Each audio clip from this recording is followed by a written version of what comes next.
And I found this picture. I wanted to share it with you. I just added it in. Can you find Anton Kovanec? My great grandfather.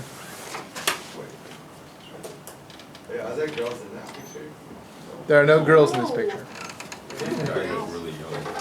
Okay, my guess is either first row sitting far right or third person in the middle top row. Here, I'll remind you what he looked like. Okay, now go back. Oh, he has a mustache. He looks like you, yeah. Does he? Yeah, Yeah. Like at the middle one? Huh? the shape. We're related, aren't we? You have like the same pose too. Yeah. It's like kind of weird. Have I done that before? Yeah. Okay, and now. Yeah. I'm just gonna say second. On the right, on the third row. I was right. Yes. Oh, yeah. See, I told you. That's him right there. You know, if I've never seen the picture this big. I looked at it with a magnifying glass, but now that I see it this big, I noticed he has some ribbons on his chest. They're all sporting some sort of medal. So obviously they've done something. This isn't, you know, they're not totally fresh. They've done something. I don't know what though. If I could get like a unit history, find out what this unit was. I know they were all Czechs. I know they're all in the French army, so it probably wouldn't be too hard to do some research and figure it out if I want to, you know, do some family history and figure out what was going on here. I could check and see if he's got any kind of rank. He has some collar tabs here. I don't know if everybody does, because I know some of them don't. So, the guy on the left is totally funny. He's smelling a letter. Women would put a perfume spritz on a letter from home, and men would remind them of their wives and girlfriends. When they put those two guys in conflict. These guys? Sure. What? Haven't you done that? That happens now, doesn't it? Somebody lays down in front. Yeah, it happens all the time. Does it? They look like Okay. you know, like Anyway, yeah. They're not just there's my grandpa. so he is so cute. Hamish.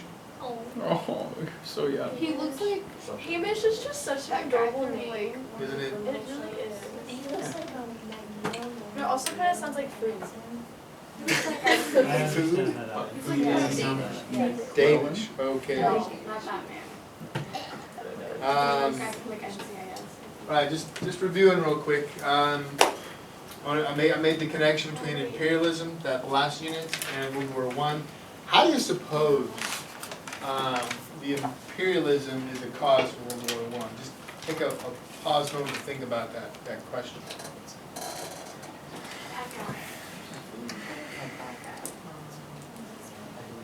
Agreed? Last hour,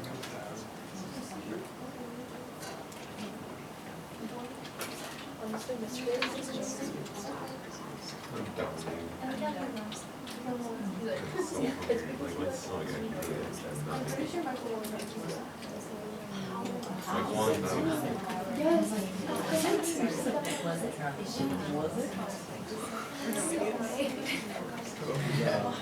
wait, it says I missed periods. Oh, I missed periods 7 my swim.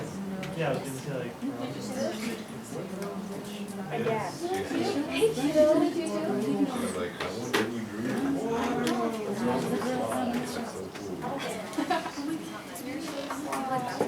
Andrew.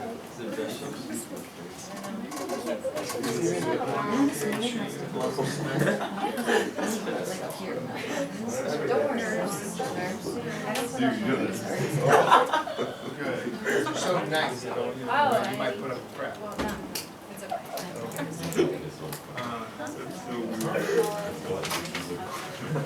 wasn't signed out of class. No,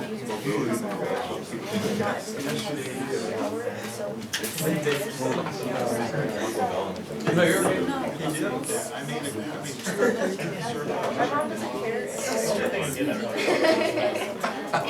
All right, so back to the question, what's the connection between imperialism as a cause of World War I?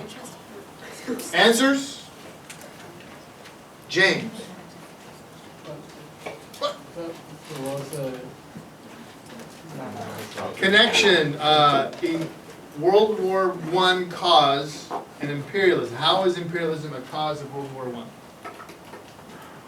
Because a lot of the bigger countries in Europe had like annexed and taken over a lot of different countries around the world, and when those major European countries started conflicts, it kind of pulled in all their imperialized countries, and that's what it's, Yeah, so there's a ripple effect to the rest of the world. So those, for instance, did you know that in the trenches in France, there were African troops and Indian troops from the empire? They brought them in to throw them into battle. There were also battles in the Middle East. There were trenches in the Middle East. That's why there's a Middle East connection. Jacob? Part of it too would probably be like anger over land dispute. Disputing like who gets what land. Yeah, competition for land and resources. Okay, and if these things are not in your notes, you should put them in your notes. Yeah. This is just an idea. I don't know for sure, but perhaps because people were all imperialistic, they had built up their navies and perhaps their militaries for the purpose of expansion, and now they're kind of ready to use it. They have it. In fact, I'm going to talk about militarism today. I hit on it yesterday about the Navy, or the day before yesterday with the navies. What did I say about the British Navy? Has to be larger than the Two others. Why Yeah. is that large? 2 times, twice as size, right? So there's a connection, and then so you're connecting one cause to another cause. They're interrelated. You have to have this large navy to guard your empire, project power around the world. That poster of all the ships in the British Navy in 1900 that's probably outdated by the time World War I rolls around. Funny side note, there's only one major naval battle of World War I. Both sides were afraid to risk all they'd invested in their navies to put them to the bottom of the ocean in a battle. So after one major battle, the Battle of Jutland, they lost, both British and Germans lost so many ships that they pulled back from each other, and the German Navy basically sat in port for the rest of the war rusting, rather than risk it at losing more ships.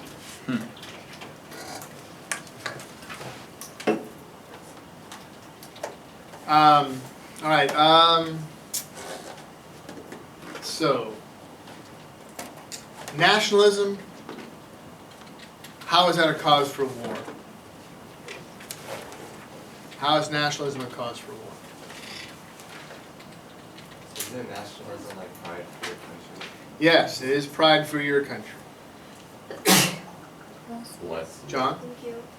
So since like, it's just a guess, but since the countries were kind of like an imperialistic movement, I'm pretty sure that the country got behind it, the country's people, the citizens got behind it. So like, when there's a dispute, the citizens won the war, and kind of like how, I want to say it was Wilson, was like, okay, then we'll get involved. The leader said, okay, I'll give the people what they want. If they want war, then we'll go to war. Yeah, citizens may want war because of their pride for their nation and hatred of the other guys, those guys, right? So, John Bull might say, well, those dirty Germans, those guys.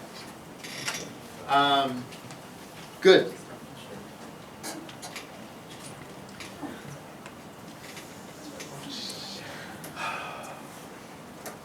Competition.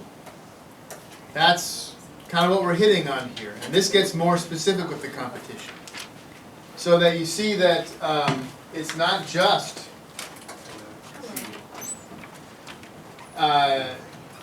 it's not just nations, it's also ideologies. Why would Marxists want a war? Are Marxists nationalistic? They want to spread communism through chaos. Spread communism through chaos. Good. And that actually worked. The chaos of World War I allowed the Russian Empire to implode, and the communists took advantage of that. Yeah.